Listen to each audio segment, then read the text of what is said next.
Welcome back to Rindou Rider. This is the same road as my gravel mode video that scared me so much. But now that I have about 10 hours of experience, I'm gonna see if I can manage it, but with the same Karoo tire in the back. Alright, let's get on the bike. User mode, power 2, engine braking full, traction 2, ABS.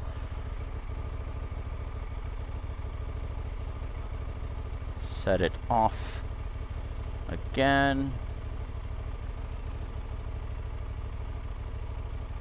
Safety glasses, not to be lost, not to be ridden without. I have a few videos on a road I practice on. This one is definitely still harder than that, but I'm gonna give her a go. Compared to the first ride on this, I have dropped the air pressure down from 230 in the front to 200, 250 in the rear.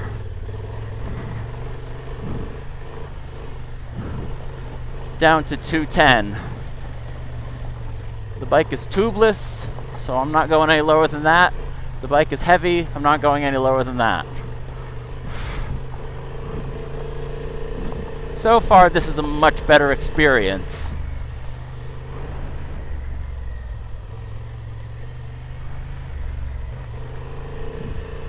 It's not as much mud either, so that's nice. Obviously, 10 hours of riding off-road is not the same thing as becoming a professional. However, it's way more than zero. And that ding was a combination of the skid plate and my riding boot. Proper riding gear is such a critical thing. My boots have been getting hammered by flicked up stones and whatnots. I'm enjoying the soft-ish suspension, soaking this up. It took me 5 minutes to get this far the first time I came up here.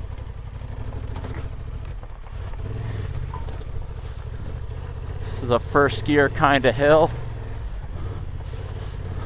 Coming back down is going to be a nightmare. Just slid the whole rear tire out. Can't wait to replace the Metzler.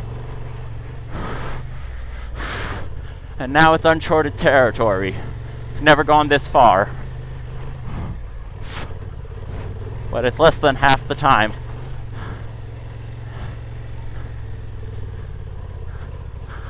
And there's a fence. And that's it. If I had just kept going, it was nothing. Oh, I feel like such a single wagon. Well, I guess I have conquered the demon. That was cool. I'll just add that to my practice run from now on. Last time I was on this road, I fell.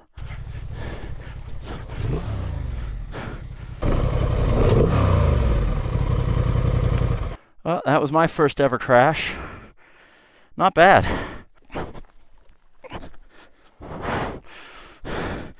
Not easy either. Just keep going.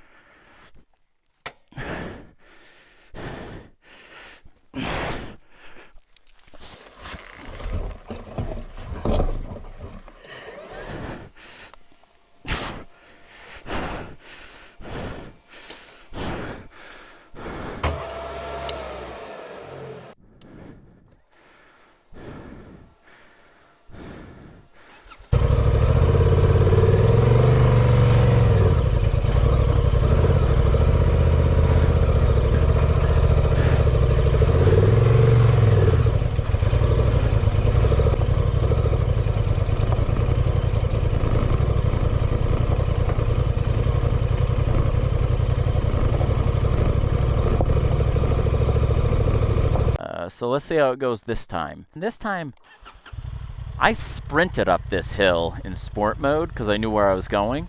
I didn't realize how much thinner the oxygen is, so whew. I don't know if it's a mile-high hill climb, but it's an activity.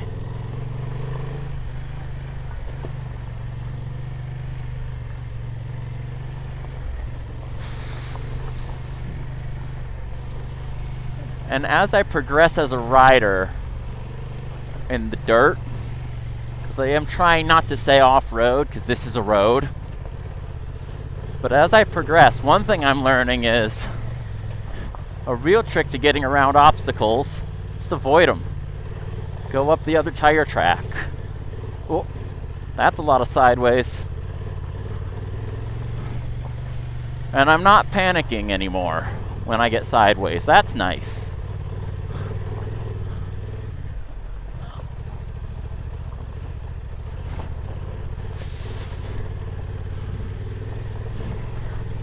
Relax and try not to get stuck in a rut.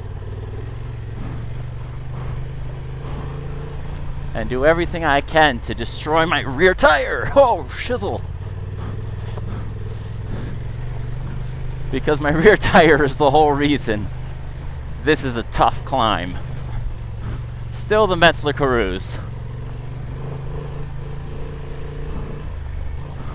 Front tire, point and go. Motors. Nothing is advertised here by a sponsor. It's just me giving or reducing credit as I see it do.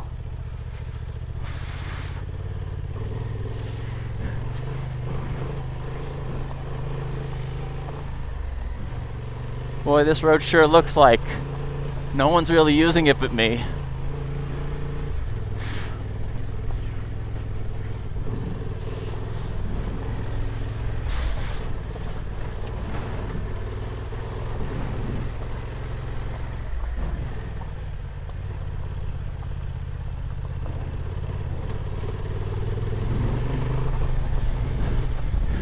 Traction doing its job.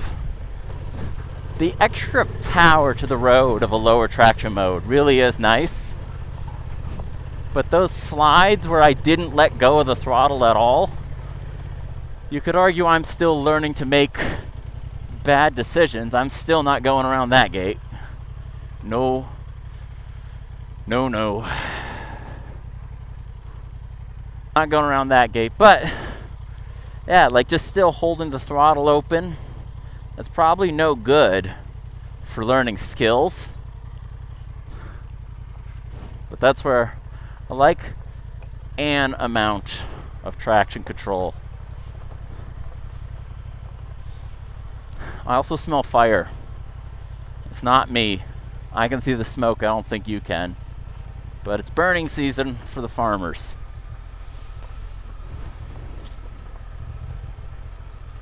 Or wherever they start burning now.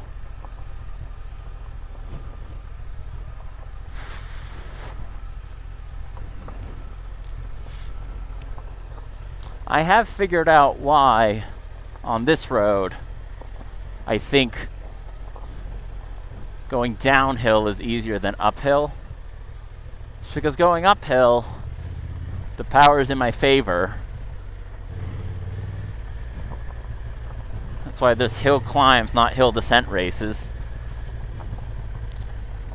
But I'm racing myself up the hill, down the hill. I'm in no rush. I passed 2 different vehicles of photographers taking in the scenery and have no way of knowing if they're coming up here. I do know something is in my helmet that I want to get out, so let's take a quick break. Ooh, another trail. I'm not going down that either. I could imagine someone in the comments thinking, I wouldn't go down that because I'm on a big, heavy adventure bike. If I was on a proper dual sport, I could do it. No, I couldn't. I can't, and I wouldn't. It's nothing to do with this bike. It's 100% everything to do with this rider. I wouldn't. It's 103 Celsius in the engine. As you hear the fan doing its job, I'm going to turn around this way. I'm not going to pretend I know how to drift turn, and I'm not going to ruin a road that's for everyone, not just for me. Even if I'm the only one who uses it.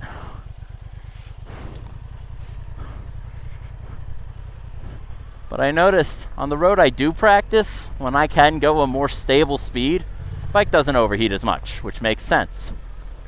So for the bike's well-being, it'd be smart to learn how to speed up.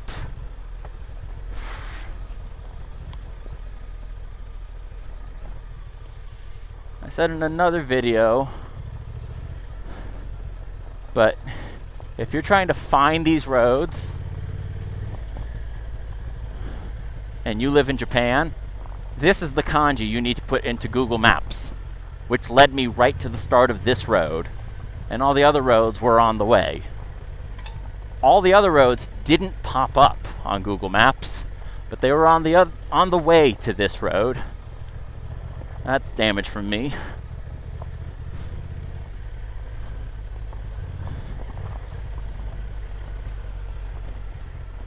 But this was kind of just a progress update. So now all the roads I've taken that scared the life out of me, I have conquered. I believe my skill has improved.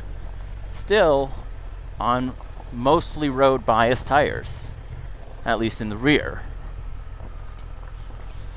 and a mostly road biased rider.